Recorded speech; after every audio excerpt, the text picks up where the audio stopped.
اعوذ باللہ من الشیطان الرجیم بسم اللہ الرحمن الرحیم فلما سمعت بمکرہن ارسلت الیہن وآتدت لہن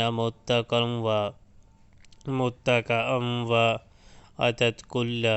واحدۃ منہن سکینا وقالت اخرج علیہن فلما رأینہ اکبرنہ وقطعن ایدیہن وقلن حاش للہ ما ھذا بشرا ان ھذا الا ملک کریم۔ اس نے جو ان کی یہ مکارانہ باتیں سنی تو ان کو بلاوا بھیج دیا اور ان کے لیے تکیہ دار مجلس راستہ کی اور ضیافت میں ہر ایک کے آگے ایک چھری رکھ دی۔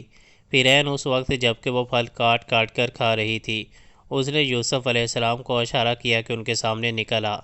جب ان عورتوں کی نگاہ اس پر پڑی تو وہ دنگ رہ گئیں اور اپنے ہاتھ کاٹ بیٹھی اور بے ساختہ پکار اٹھی، حاش اللہ، یہ شخص انسان نہیں ہے، یہ تو کوئی بزرگ فرشتہ ہے۔